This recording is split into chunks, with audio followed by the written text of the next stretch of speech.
get started with the very first fight on the card.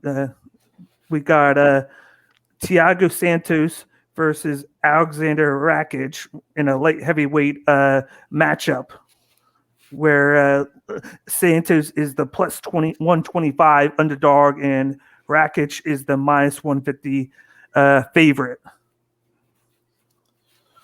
Yeah, those odds are right what they're supposed to be, I think, too. Absolutely. If you want to get started on this, yeah, Lou. yeah, absolutely. Thiago Santos is. I love the tattoo, by the way. That Mjolnir on the chest. I'm Oh, just, yeah. yeah, I don't hate on that. That is one of the best tattoos I've ever seen in my life. But this guy is he's got heavy hands. He's a pure striker. He's gonna try to knock you out. It's a shame what happened to him because he looked so good against John Jones. He took a loss, but he, relatively speaking, he looked good. But the Glover Teixeira loss really knocked him down quite a few pegs. It was not a pretty loss to take. But this guy's a beast, with one punch we all know in the UFC, one punch can do it to you. Alexander Rakic, he's no slouch either. He's 4-1 in his last five. His last fight was a W against Anthony Smith. Before that, he took a split decision loss to Volkir. I can never pronounce these names. Ozdemir, which could have gone either way. Ozdemir, I think it is. Ozdemir, I like it. I'll take it. But it could have gone either way, that fight. So these two are basically, I believe, Rakic is ranked number 4 and Santos is like 2, 3, maybe something like that. So I guess what we have here is a potential title eliminator. I would love to see either one of these against the winner, whoever wins the main event of the evening. But I'm looking for Thiago Santos to come back here with just a blistering 1-2 combo. And the night for Rakic maybe in the second round. But this is going to be a good fight. Somebody's going to go to sleep. What about you, Miles? So this one's interesting. Actually, for this whole fight card, I just decided, fuck it. Let me just get UFC Fight Pass. I was trying to do research with ESPN Plus, and it was not fucking working. I was shocked how little they had available. But so I got something out of this whole thing either way. But here's my thing with Thiago Santos. He's got an excellent background. He's got the Brazilian Jiu-Jitsu black belt. He's got the Muay Thai, and just in case, he's got a little capoeira to back it up. He moves really well. He has some issues with his guard work, though, especially when he throws those kicks. You saw that a lot in the John Jones fight, and it doesn't seem to improve all that much over time. Like, I think his coach after that fight was like, hey, what the hell was that? And so they've been working on it, but I don't think it's there yet. You know what I mean? He's definitely a power striker. I would even say he's got the power advantage in this fight in terms of when the blows actually connect. The problem is he doesn't have the proficiency. He tends to overswing in his throws, and again, that comes back to his guard work. But he is good at being patient. He picks his opportunities for those counters, and that kind of helps compensate for that lack of technical proficiency in the guard work and in the striking. He's got great takedown defense, well-rounded ground game. He stays active in the clinch, which is real important. He's also got a decent wrestling ability. But the main thing I'm more worried about is that knee injury we saw in the John Jones fight. It looked like it was an older knee injury. It flares up, especially if we're talking about a longer fight. And if it doesn't end quickly and that knee starts to affect him, one thing we figured out from the last Macy Barber fight is you can't discount an injury because it doesn't just affect you physically; it can fuck with you mentally, and it just throws you off your whole game. So on the other side, you got Alexander. You're gonna have to correct me on this pronunciation because I always butcher names. Rakic. Okay, Rakic. It's a running joke on my stream. I just mispronounce shit all the time, so you'll have to forgive me. But the dude's a great kickboxer, not as credentialed of a grappler. He's only a Brazilian Jiu-Jitsu purple belt, so there's a potential kind of chink in the armor there. He is also a power striker. He's also got really good leg kicks when he uses them. In this matchup, he's the more technically proficient striker. So he doesn't have so much power, but I think he's going to have more ability to kind of work like a boxer, right? He's going to be looking for those opportunities, those holes in the guard to slip and try to counter as much as possible and really place those power shots at those key moments because he has also got great evasion and good head movement, the good wrestling takedown ability and so on.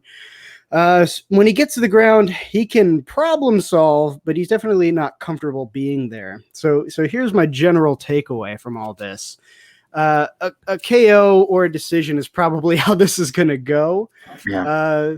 Barring a lucky punch, Rakic,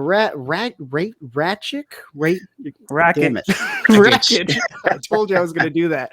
Rakic being the more technically proficient striker and still being powerful, I think he's going to have those opportunities to place those big power shots and wear Santos down.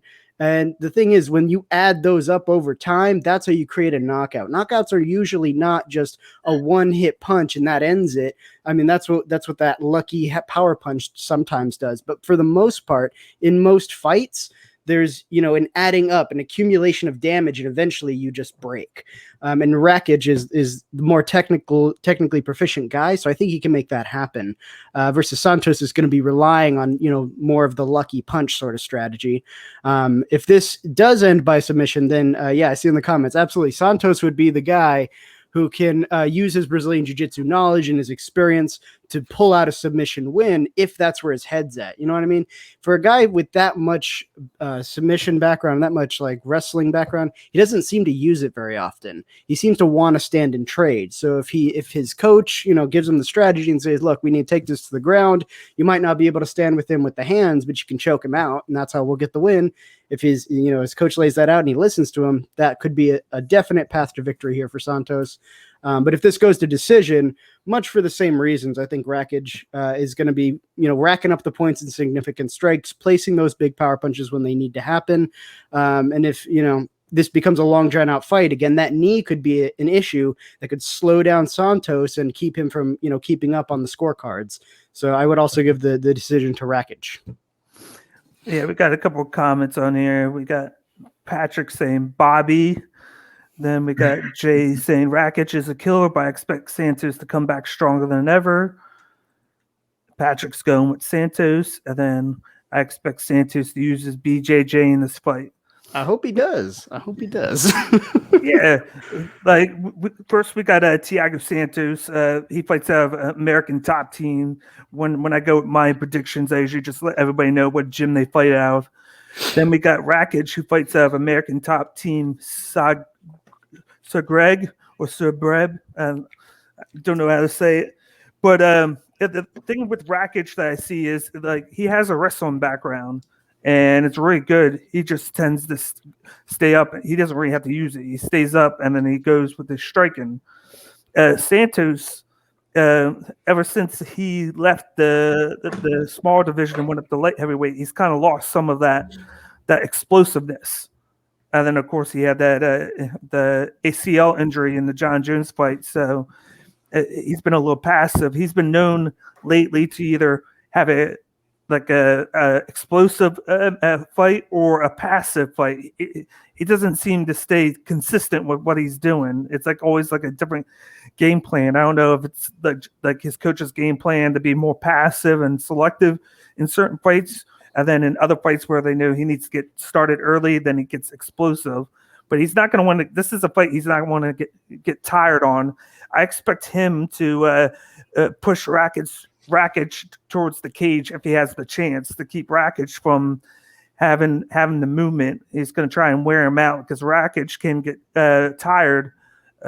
And personally, I think it's going to come down to whether Rakic can take down Santos or if Santos can keep the fight standing up. Because even though Rakic has the increase with his striking, the Santos has the advantage with his power. Like one punch, he'll knock you out. As you know, but like he trains with his girlfriend, Unit Kanitskaya, and he saw what she did in her fight against a wrestler. With even though she was down, she was still striking. He's going to be similar. Like she learned all that from Santos, where no matter where you're at, he's going to just keep hitting you, but he's going to look for that power shot. I either see it being Santos by a second round knockout, or I see it Rakic by a unanimous decision. It all depends on if Santos can take his time with those power shots. If he tries to unload early, he's going to tire out. He's been known to do that. Like the pace he was going in that John Jones fight was perfect until, of course, he got Mhm. hurt. He had a Mhm. great pace in that. He was taking his time. He was getting him with shots, but then he got hurt and he kind of threw his game plan out the window. But I give the edge here to Santos. I think he needs to get back in the win column. He has that X factor where I see Rakic up there, but unless he can get well ahead in the column, in the striking column, I don't think he has this. I give it to Santos. I like what you said. I like what you all said. Personally, I think that Santos he did have a war against John Jones. He did just lose to Glover Teixeira. He's on a 2-fight losing skid. He is 37. He does, like you guys said, he has dealt with those knee injuries, so you don't know how his knee can hold up.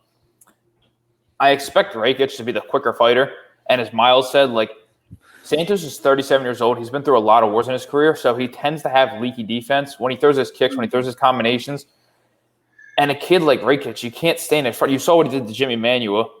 You can't stand in front of a deadly kickboxer like that. They both have one-punch knockout power. So it depends on if the Thiago Santos that fought John Jones shows up, and if he can keep that pace and he can hit Rakic with those sharp punches. But then you don't know who's going to show up. You don't know if Rakic is going to get him on him early and he's a young kid. He's in great shape. He's going to put on a quick pace. So you don't know what's going to happen. But I personally give the advantage to Rakic. I think he's going to come out. I think he's going to start quick. I think Santos is going to fade quicker than we expect. And I think Rakic gets done within 2 rounds. All right, so we got a 2-2 going here. We'll find out Saturday. How do you feel about it with the odds? Does that change your mind if you're betting on this fight, or do you stick with it just because it's not that big of a change, like minus 150 plus 125? I think it's pretty proper. I think it's hard. I mean, Santos is on a 2-fight losing skid. I doubt him to be the favorite. He's 37 years old. Rakic is a young kid. He's 29. He has 1 loss in the UFC, which was a controversial decision. So it's kind of hard to not have him be the favorite in the fight. Mm-hmm. Yeah, I totally agree with that. The odds are where they should be. But Santos, he's got that power, and that's the last thing that goes. Fighters always say the last thing that goes is that punch.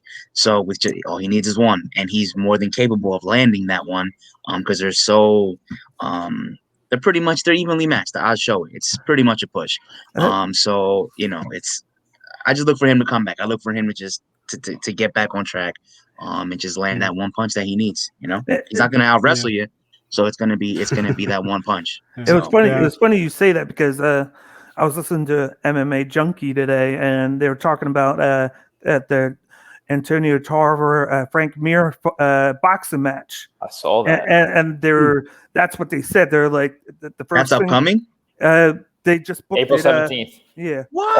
On the Paul Ashton card, yeah. Yeah. Get out of here. Yeah. I didn't see that at all. All right. They made a point to mention the first thing that usually goes is like your speed and quickness.